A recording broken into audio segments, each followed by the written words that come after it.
नमस्कार साथियों, स्वागत है आप सभी का आपके अपने YouTube channel Kedarnath classes Uttarakhand में।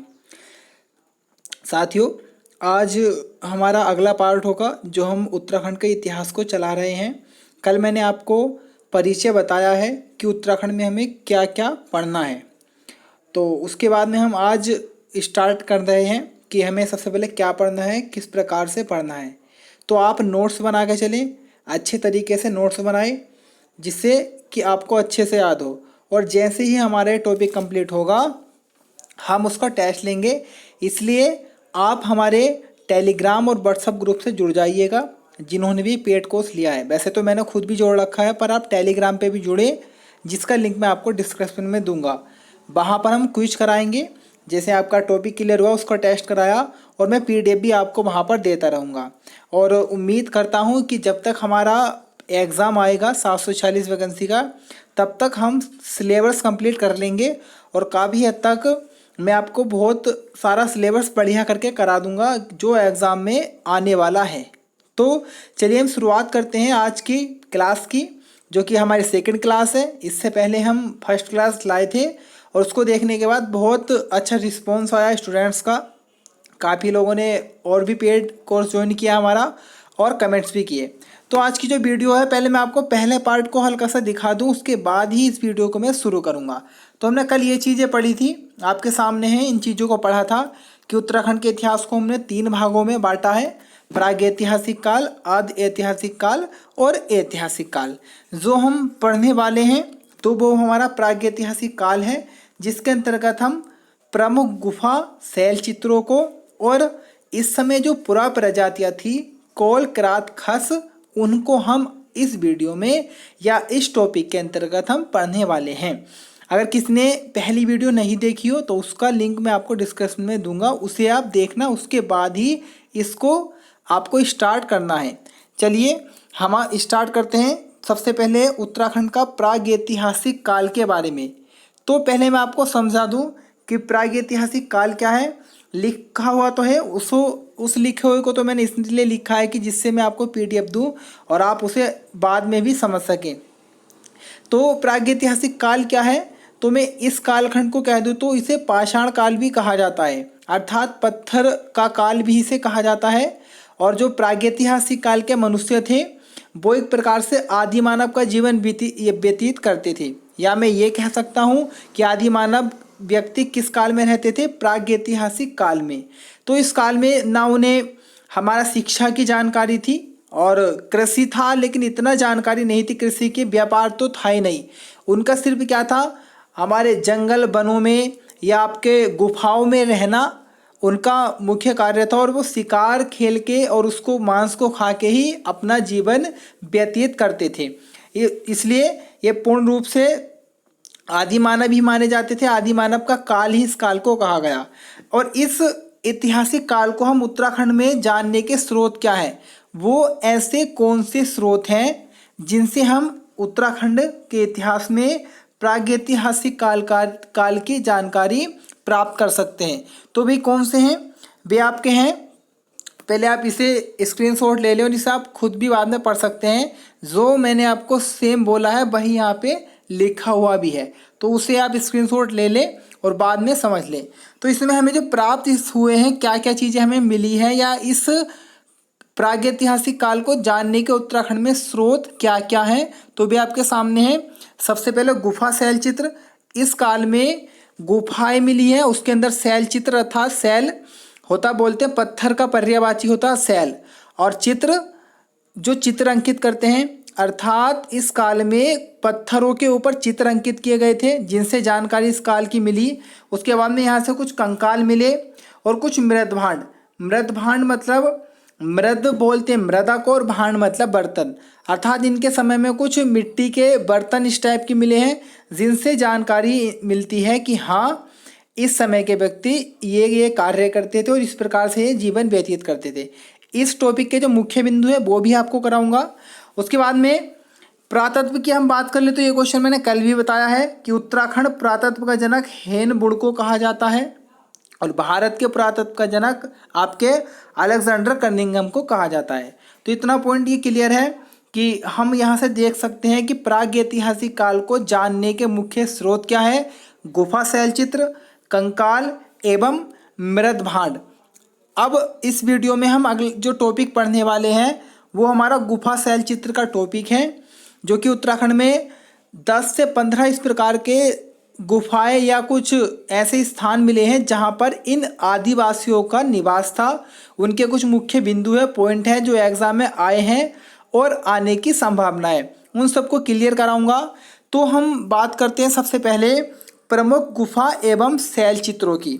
तो ये हमारा पहला आज का पॉइंट है, प्रमुख गुफा एवं शैलचित्र। और मैंने पहली गुफा यहाँ पर लिख रखी है लाखू गुफा या लाखू उडियार, अर्थात आपके उडियार भी मतलब गुफा का ही होता है, या गुफा को हम कुमाऊनी में उडियार कह देते हैं। तो आपका लाखू उडियार लिखा हुआ है या लाखू गुफा लिखा हुआ है, तो आपको कन्फ्यूजन नहीं होना है, सेम ही है। तो हमें जो पहला टॉपिक है वह हमारा क्या है? प्रमुख गुफा एवं शैलचित्र। शैलचित्र में बता चुका हूँ कि पत्थरों पर अंकित चित्रों को ही क्या कहा जाता है? शैलचित्र कहा जाता है। देखिएगा मैं थोड़ा स्लो पढ़ाता हूँ क्योंकि हमारे साथ न्यू स्टूडेंट भी जुड़े हुए हैं और बिल्कुल जीरो लेवल से मैं पढ़ाता हूँ और एक अच्छे लेवल तक, इसलिए थोड़ा अगर समय लगे तो नाराज़ मत होइएगा, क्योंकि मैं आपके लिए ही कर रहा हूँ कि जिससे आपको अच्छे से समझ में आ जाए, कोई भी ऐसा पॉइंट ना हो जिसमें आपको ये लगा रहे कि इसका क्या होगा। फिर भी अगर इतना समझाने के बाद भी आपको कुछ समझ में ना आए तो आप कमेंट्स में मालूम कर सकते हैं या हमारे व्हाट्सएप पर्सनल नंबर पर मैसेज करके मालूम कर लेना। तो गुफाओं की मैं बात करूँ तो उत्तराखंड में बहुत सारी ही गुफाएं मिली हैं और बहुत सारे स्थान मिले हैं जहाँ से हमें इसकी जानकारी मिलेगी। और जो हमारी पहली गुफा है उसका नाम है लाखू गुफा या लाखू उडियार गुफा। तो अब लाखू गुफा क्या है? अगर हम बात करें तो इस गुफा के अंदर कुछ आदि मानव रहते थे, और जब गुफा के अंदर कोई रहेगा तो वो अपना कुछ ना कुछ पहचान जरूर छोड़ के जाता है। तो लाखू गुफा की मैं बात करूँ तो यहाँ भी इस समय के व्यक्ति रहते थे और उन्होंने भी कुछ ऐसे अपने एक प्रकार से चीज़ें छोड़ी कि जिनसे हमें जानकारी मिल गई कि इस तरह से जीवन व्यतीत किया होगा इस काल के व्यक्तियों ने। तो लाखू उडियार की मैं बात करूँ तो लाखू उडियार जो है स्थान, ये आपके अल्मोड़ा के बाड़े छीना में एक दलवैंड नाम का गांव है। अल्मोड़ा के बाड़े छीना में दलवैंड नाम का एक गांव है, वहाँ से लाखू उडियार गुफा की खोज की गई। और खोज करने वाले व्यक्ति थे आपके डॉक्टर MP जोशी जी। और किस वर्ष खोज की गई? तो अगर एग्ज़ाम में दो तरह से देखिएगा, ये आपके परीक्षा वाणी में दिया हुआ सन है 1963, और ये 1968 जो ईयर है आपके अजय रावत जी की बुक में है। तो अगर आपका एग्ज़ाम हो UK SSSC का, UK SSSC का, तब आपको आंसर लगाना है 1968। और आपका एग्ज़ाम हो UK PSC का, तब आपको आंसर लगाना है 1963, क्योंकि UK SSSC अजय रावत जी की बुक को वरीयता देती है और आपका UK PSC आपकी ये 1963 को या परीक्षा वाली बुक को वरीयता देती है। इसलिए लाखू उडियार गुफा की खोज 1963 और 68 दोनों सही हैं। किस हिसाब से लगानी है मैंने आपको बता दिया है। स्थान था अल्मोड़ा का बाड़े छीना का दलवैंड गांव, खोज करते थे डॉक्टर MP सिंह।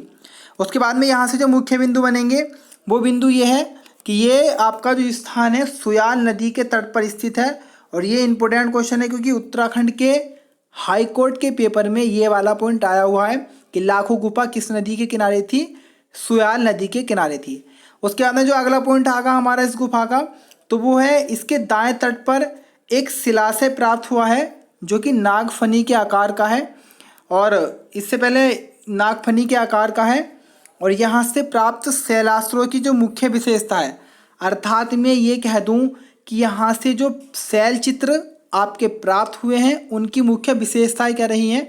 आप समझ रहे हैं ना शैल चित्र क्या है? पत्थरों के ऊपर अंकित किए गए चित्रों को ही शैल चित्र या शैलाश्रय कहा गया है। तो उन चित्रों की मुख्य विशेषता क्या थी? तो उनकी मुख्य विशेषता थी सामूहिक नृत्य, अर्थात जैसे ये पत्थर हैं इन पे चित्र बनाया गया है, उसमें सामूहिक नृत्य अर्थात व्यक्तियों को एक समूह में नृत्य करते हुए दिखाया गया है। पहले अगर हम बात करें पहली मंडली में जो स्थान मिले हैं तो उसमें 34 व्यक्तियों का समूह है, और दूसरी मंडली में 28 व्यक्तियों को एक साथ आपका नृत्य करते हुए दिखाया गया है। मैं आपको दिखाऊंगा किस प्रकार से, अगर आप और अच्छे से समझें तो अभी मैं आपको दिखाने वाला हूँ वो चीज़ कि कैसे वो चित्र थे। तो आप यहाँ पे देख सकते हैं, अगर आपको अच्छे से दिख पा रहा हो, ये देखिएगा, ये एक व्यक्ति है, दूसरे 3 4 5, और इस प्रकार से व्यक्तियों को चित्र अंकित किया गया है। ये सैल आपका पत्थर है और यहाँ पर व्यक्तियों के आपको चित्र दिख रहे होंगे। तो ये एक प्रकार से समूह में नाच रहे हैं। तो यही था समूह में नृत्य। यहाँ का मुख्य जो बिंदु है क्या था, सामूहिक नृत्य बता चुका हूँ कैसे था। उसके बाद में इस स्थान से 6 मनुष्य की उत्तर की ओर जानवर का पीछा करते हुए दिखाया गया है। ये भी आपका इंपॉर्टेंट पॉइंट है। कई बार ऐसे ही आ सकता है कि किस गुफा से उत्तर दिशा में 6 मनुष्यों को जानवर के पीछे करता हुआ दिखाया गया है, तो लाखों गुफा से। उसके बाद में इस हमारी गुफा का एक मुख्य बिंदु था, ये 1992 में राज्य पुरातत्व विभाग के संरक्षण में इसे लाया गया। अगर मैं बात करूं उत्तराखंड के अन्य गुफाओं को, जैसे आपकी लबेथाप हुई, फलसीमा हुई, पेटसाल हुई, तो उन्हें राज्य पुरातत्व विभाग के संरक्षण में शामिल नहीं किया गया है। इसलिए वहाँ के जो स्रोत हैं या शैल चित्र हैं वो दिन पे दिन उनकी स्थिति खराब होती जा रही है। कभी बरसात के कारण या धूप के कारण वे मिटते हुए जा रहे हैं। लेकिन आपकी लाखोटियार गुफा राज्य पुरातत्व विभाग के संरक्षण में है, इसीलिए यहाँ के जितने भी शैल चित्र हैं वो सब सेफ हैं या उन्हें कोई नुकसान नहीं होगा। तो इस लाखोटियार गुफा को 1992 में राज्य पुरातत्व विभाग के संरक्षण में शामिल किया गया था। ये क्वेश्चन आपको किसी भी बुक में नहीं मिल सकता, इतनी मैं कह रहा हूँ। जहाँ तक मैंने कई सारी बुकों में देखा वहाँ से इसका ये ईयर नहीं मिला, फिर मैंने कहीं से सर्च किया और उसके बाद में आपके सामने लाया हूँ। ये हमारी पहली गुफा कंप्लीट हो चुकी है। सारे मुख्य बिंदु मैंने आपको बता दिए, खोजकर्ता किसने की, कैसे की, सभी चीज़। उसके बाद जो हमारी दूसरी गुफा है उसका नाम है गवारखिया गुफा। तो पढ़ने से पहले मैं कहानी बता दूँ इस गुफा के बारे में, क्या कहानी प्रसिद्ध है। तो गवारखिया गुफा के बारे में मैं बात करूं तो पहली बात तो यहाँ पर ना ही कोई गुफा है, वर्तमान में कोई गुफा नहीं है, सिर्फ आपके पत्थर, एक शिला है पत्थर की, और उस पे ही चित्र बने हुए हैं लाल रंग के। और क्या है इसकी कहानी इस गुफा के बारे में, तो यहाँ के जो व्यक्ति हैं तो वे गवारखिया गुफा के बारे में बताते हैं कि गोरखा जो थे, उत्तराखंड में गोरखाओं का भी शासन रहा था। तो उन गोरखाओं के एक डाकुओं के समूह ने, गोरखा क्या करते थे कि आपके उत्तराखंड के जो गांव थे उन्हें लूटते थे और लूटने के बाद में सोना कहीं छुपाते थे। तो उन्हीं में से बहुत सारे गोरखाओं के डाकुओं के समूह होते थे और उन्हीं में से एक समूह गांव से खजाना या सोना लूटने के बाद में इस जगह पर छुपाता था। और उसके बाद में एक पहचान के लिए कि जो हमारे दूसरे समूह या दूसरे हमारे ग्रुप के व्यक्ति आए कि वो पहचान कर लें इस जगह सोना है, तो वे पहचान के तौर पर कुछ चित्र बना दिया करते थे और वे चित्र आज तक भी यहाँ है। और यही कहानी है गवारखिया गुफा की कि ऐसे ऐसे कहानी थी। यशोधर मठपाल जी ने इस बात को बताया था या लोगों के सामने लाए थे कि यहाँ के व्यक्तियों के सामने ये कहानी प्रचलित है। तो अब मैं इसके बारे में मेन पॉइंट बता दूं कि कहाँ पर है। सबसे पहला बिंदु है गवारखिया गुफा आपका अलकनंदा नदी के किनारे है। और कहाँ स्थान है आपका, चमोली का डुंगरी गांव में ये स्थित है। और यहाँ से कुल कितने प्राप्त हुए हैं चित्र, कुल 41 चित्र आपके जानवरों के और मनुष्य के और पशुओं के, कुल 41 चित्र यहाँ से प्राप्त हुए हैं। तो उम्मीद है आपको समझ में आ रहा होगा, आप नोट करते रहें। उसके बाद में जो हमें थोड़ा पढ़ना है वो क्या है, यह स्थान अलकनंदा नदी के समीप है। इस स्थान से मानव, भेड़, बारहसिंगा, लोमड़ी आदि के रंगीन चित्र मिले हैं। इस स्थान को पुरातत्वविदों की नज़रों में लाने का श्रेय राकेश भट्ट को दिया जाता है। जी हाँ, ये इंपॉर्टेंट पॉइंट है। पहले इस जगह की जानकारी स्थानीय लोगों को थी, लेकिन इसे जो पुरातत्वविदों, जो हमारे क्या बोलते हैं, हमारे जो खुदाई करते हैं या पुरातत्व की खोज करते हैं, उनके सामने इस बात को लाने का श्रेय या उन पुरातत्वविदों को बताया किसने था, तो वे थे आपके राकेश भट्ट जी। इन्होंने ही बताया था कि इस गुफा के बारे में आप खोज करें। तो राकेश भट्ट जी ने ही बताया था कि यहाँ पे एक स्थान है जो ऐसे प्रसिद्ध है, और उसके बाद में इसका पुरातत्व किया गया और छानबीन की गई। तो ये इसका मेन पॉइंट था। इसके बाद जो हमारी अगली गुफा है या अगला जो हमारा प्राप्त स्थल है वो है मलारी गांव। तो ये एक प्रकार का गांव ही है। तो कहा जाता है यहाँ पर आदि इस काल के व्यक्ति रहा करते थे। किस जगह पे है ये? तो आपका धौलीगंगा घाटी में स्थित है। इस टाइप के क्वेश्चन आ जाते हैं कि मलारी गांव किस घाटी में है, तो आपका धौलीगंगा घाटी में मलारी गांव स्थित है, आपके तिब्बत सीमा के समीप है। और खोज इसकी 3 बार हुई है। मलारी जो गांव है इसकी 3 बार खोज की गई है, 1965, 1983 और उसके बाद में 2001-2 में। तो किस प्रकार से खोज की गई और किस समय क्या क्या मिला मैं आपको बता रहा हूँ। पहले आप मेरे ध्यान से बात सुनिएगा, पढ़िएगा इसमें बाद में। सबसे पहले मलारी गांव की खोज 1965 में की गई शिव प्रसाद डबराल के द्वारा। उन्होंने कुछ समाधान की खोज की। समाधान मतलब कब्रों की खोज की। उसके बाद में वर्ष 1983 में गढ़वाल विश्वविद्यालय के जो इतिहास पुरातत्व विभाग था, अर्थात गढ़वाल विश्वविद्यालय का जो पुरातत्व विभाग था, उसने 1983 में खोज की और उन्होंने सबसे पहले एक संपूर्ण पशु का कंकाल मिला। और उसमें भी किसने की थी? व्यक्ति कौन था? डॉक्टर BM खंडूरी जी ने उसमें सबसे अधिक योगदान था।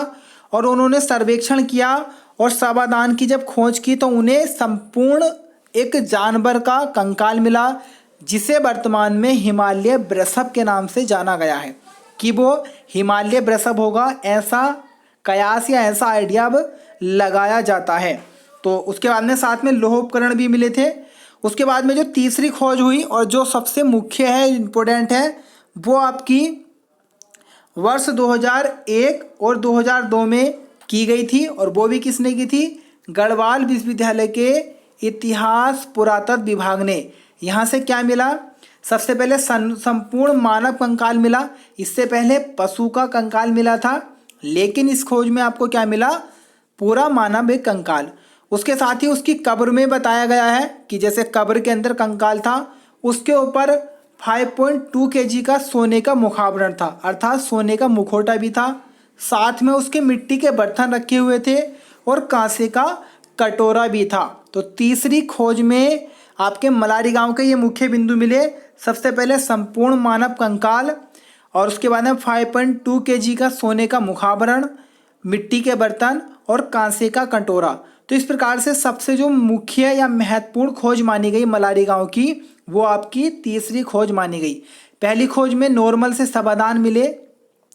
दूसरी खोज में एक बड़ा पशु के कंकाल मिला, जिसे वर्तमान में हिमालय वृषभ के बारे में जाना जाता है या उससे तुलना की जाती है। और तीसरी खोज 2001-2 में जब की गई तो एक संपूर्ण नर कंकाल मिला, उसके ऊपर 5.2 kg का सोने का मुखावरण मिला। उसके बाद में मिट्टी के बर्तन और कांसे का कटोरा मिला। उसके बाद में जो यहाँ का मुख्य बिंदु है कि यहाँ के प्राप्त स्थानों से या समाधान जो यहाँ के थे, वहाँ से काले एवं धूसरे रंग के चित्रित मृदभांड मिले। तो मैं ये कह सकता हूँ कि यहाँ से जो अन्य समाधानों की खोज की गई तो वहाँ हर जगह काले एवं धूसर या मिट्टियाले रंग के मिट्टी के बर्तन या चित्रित बर्तन मिले, अर्थात उन जो मिट्टी के बर्तन थे, मृदभांड थे, उन पे काले एवं धूसर रंग से चित्रित किया गया था। तो ये थे मुख्य बिंदु। मैंने अभी 3 आपको स्थान पढ़ाए हैं प्रागैतिहासिक काल के, जहाँ से जानकारी मिलती है आपके प्रागैतिहासिक काल के रहने वाले व्यक्तियों की, कौन कौन से साक्ष्य मिले। एक भी नहीं छुड़वाया है, सारे इंपॉर्टेंट पॉइंट हैं। किस नदी घाटी के समीप मिला, किस समय खोज की गई, मैंने डाउट वाले पॉइंट भी आपके क्लियर करा दिए हैं। तो इसे आप अच्छे से पढ़िएगा, इसके नोट्स बनाइएगा। उसके बाद मैं आपके सामने कुछ और चीज़ लाया हूँ जो मैं एक स्पेशल चीज़ है आपके लिए, और मैं रोज़ाना ऐसे ही करूँगा क्योंकि हमें उत्तराखंड के साथ जीके को भी कवर करना है। ये एक एक्स्ट्रा क्लास के रूप में है आपकी जीके की। अगर हम जीके की क्लास चलाएंगे जल्द ही, कल या परसों को। क्या है तो आपके सामने एक बहुत अच्छा टॉपिक है, एक नई पहल है हमारी। अगर आपको अच्छा लगे ये तो ज़रूर बताना। जो भी हमारे टॉपिक के अंदर सन या ईयर आएंगे उनसे हम क्वेश्चन बनाएंगे जिससे आप याद कर सकें। तो एक हमारा सन आपका 1983 आया था और यहाँ से बहुत सारे हम क्वेश्चन बनाने वाले हैं। 1983 की अगर हम बात करें तो यूनेस्को में शामिल किया गया था 1983 में आपके ताजमहल को। 1983 में यूनेस्को में ताजमहल को शामिल किया गया था। और ताजमहल की मैं बात कर लूँ तो ताजमहल के जो संस्थापक हैं वे शाहजहाँ जी हैं। शाहजहाँ ने ताजमहल को बनवाया था। किस वास्तुशैली का था? तो मुग़ल वास्तुशैली का था। और इसके वास्तुकार कौन थे? आपके उस्ताद अहमद लाहौरी जी इसके वास्तुकार थे। और इसकी स्थापना वर्ष क्या है? 1631 से 1653 के मध्य बनाया गया था ताजमहल को। और ये एक प्रकार से इसके नीचे जो ताजमहल बना हुआ है कोई बुनियाद भरी हुई नहीं है। इसके नीचे एक प्रकार से लकड़ी के 4 थंब हैं और उन लकड़ी के चारों थंभों के ऊपर आपका टिका है ताजमहल। तो ये इसके पॉइंट है। उसके बाद में जो अगला पॉइंट है और एक्स्ट्रा हम जोड़ के अगर क्वेश्चन बनाना चाहे तो ताजमहल आपके आगरा में है। और आगरा के संस्थापक कौन है? आपके सिकंदर लोदी जी हैं। या आगरा की स्थापना किसने की थी? सिकंदर लोदी के द्वारा की गई थी।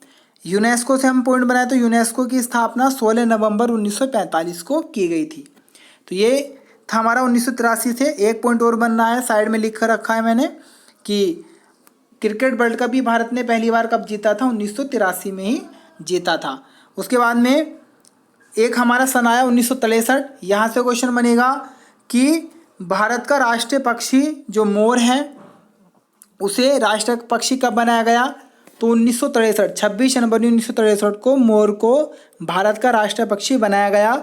और ये भारत के साथ साथ म्यांमार का भी राष्ट्रीय पक्षी है। इसका वैज्ञानिक नाम पाबो क्रिस्टेटस है, ये भी आपको याद रखना है।